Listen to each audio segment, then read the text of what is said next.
ইরানের মিসাইলের সামনে যেন কোনো প্রকারের রেহাই নেই যুক্তরাষ্ট্র ইসরায়েলের, যার কারণে কুল কিনারা পাচ্ছে না ইহুদিবাদীরা। এবার যুক্তরাষ্ট্র ইসরায়েল সংশ্লিষ্ট জাহাজকে লক্ষ্য করে জোরদার হামলা চালিয়েছে ইরানের সামরিক বাহিনী। কিন্তু হঠাৎ করেই মিসাইল নিয়ে কেন এভাবে গর্জন দেখালো ইরান? তবে কি যুদ্ধের ময়দানে নতুন করে আবারও উত্তাপ ছড়াতে চলেছে? ইহুদিবাদীদের বিরুদ্ধে পুনরায় যুদ্ধে কঠোর হামলা চালানোর জন্য 1000 ক্ষেপণাস্ত্রের বিশাল বহর প্রস্তুত করেছে ইরানের সামরিক বাহিনী। প্রশ্ন হলো, কোথায় আছে ইরানের শক্তিশালী এই মিসাইলগুলো? ফুরিয়েছে ইরানের মিসাইলের সক্ষমতা। দেশটি আর মার্কিন সামরিক বাহিনীর বিরুদ্ধে যুদ্ধের ময়দানে ঘুরে দাঁড়াতে পারবে না। সম্প্রতি এমনটি দাবি করেছিলেন মার্কিন প্রেসিডেন্ট ডোনাল্ড ট্রাম্প। কিন্তু যুক্তরাষ্ট্রের শাসকের এই দাবিকেই রীতিমতো চ্যালেঞ্জ জানিয়েছে তেহরান, যার মাধ্যমে পারস্য উপসাগরীয় অঞ্চলে নিজেদের মিসাইলের সক্ষমতায় শীর্ষ অবস্থান ধরে রেখেছে ইরান। পুনরায় যুদ্ধে ইহুদিবাদীদের ঘায়েল করতে ইরান প্রস্তুত করেছে দেশটির 18টি ভূগর্ভস্থ ক্ষেপণাস্ত্র বাংকার, যেখানে মোতায়েন আছে প্রায় 1000 ব্যালিস্টিক মিসাইলের বিশাল বহর। পশ্চিমাদের ধারণা, এসব ক্ষেপণাস্ত্র ব্যবহার করেই এবার ইহুদিবাদীদের বিরুদ্ধে পূর্বের চেয়েও জোরদার হামলা চালাতে যাচ্ছে ইরানের সামরিক বাহিনী।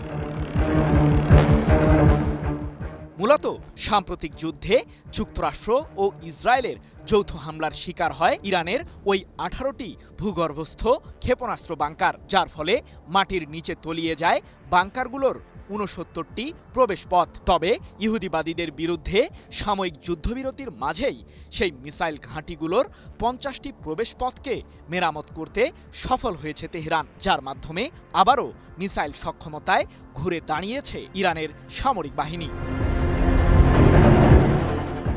এদিকে মুখে শান্তির বার্তা ছড়ালেও ইরানের বিরুদ্ধে পেছন থেকে ঠিকই ষড়যন্ত্রমূলক তৎপরতা চালিয়ে যাচ্ছেন ট্রাম্প। ওমান সাগরে চলাচলরত ইরানের একটি বাণিজ্যিক জাহাজকে লক্ষ্য করে সম্প্রতি ক্ষেপণাস্ত্র হামলা চালিয়েছে মার্কিন কেন্দ্রীয় কমান্ড, যার কারণে লিয়ান স্টার নামের ওই জাহাজটির ইঞ্জিন বিকল হয়ে পড়ে। তেহরান জানায়, আন্তর্জাতিক জলসীমায় ইরানের জাহাজকে লক্ষ্য করে যুক্তরাষ্ট্রের এমন বর্বরোচিত হামলার প্রতিশোধ নেওয়া হবে। তবে মার্কিনীদের বেশি অপেক্ষা করতে হলো না।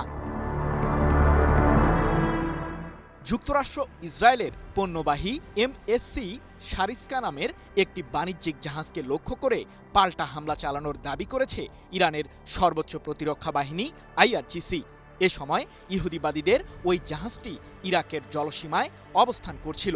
ইরানের ছোড়া ক্রুজ মিসাইলের হামলায় জাহাজটিতে বড় ধরনের বিস্ফোরণের ঘটনা ঘটেছে। 2 জুন এক প্রতিবেদনে বিষয়টি নিশ্চিত করেছে ইরানের রাষ্ট্রীয় সম্প্রচার মাধ্যম প্রেস টিভি।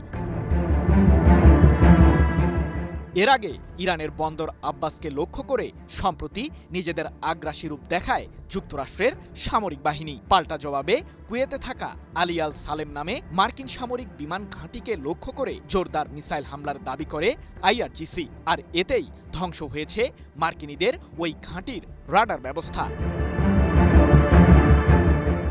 তবে বর্তমানে কি অবস্থায় আছে মধ্যপ্রাচ্যে যুক্তরাষ্ট্রের সামরিক ঘাঁটিগুলো?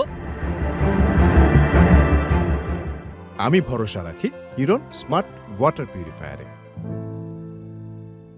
ইরানের সামরিক শক্তির সামনে যেন এক প্রকার মাথা নত করতে হয়েছে ইহুদিবাদীদের। ব্রিটিশ সংবাদ মাধ্যম বিবিসি তাদের এক প্রতিবেদনে সম্প্রতি জানিয়েছে যে 28 ফেব্রুয়ারি থেকে শুরু হওয়া ইরানের বিরুদ্ধে যুদ্ধে ব্যাপক ক্ষতির মুখে পড়েছে যুক্তরাষ্ট্র। এমনকি পারস্য উপসাগরীয় অঞ্চলে নিজেদের সাম্রাজ্যকে টিকিয়ে রাখতেই এখন বিভিন্ন চ্যালেঞ্জের মুখে পড়েছে মার্কিন প্রশাসন। সৌদি আরব, কাতার, কুয়েত ও সংযুক্ত আরব আমিরাত সহ মধ্যপ্রাচ্যের কমপক্ষে 8টি দেশে থাকা যুক্তরাষ্ট্রের 20টি সামরিক ঘাঁটিকে ধ্বংস করতে সফল হয়েছে তেহরান, যার কারণে এখন ইরানের বিরুদ্ধে তুমুল গর্জন দেখানোর সাহস পাচ্ছেন না ট্রাম্প, এমনটাই দাবি বিশ্লেষকদের।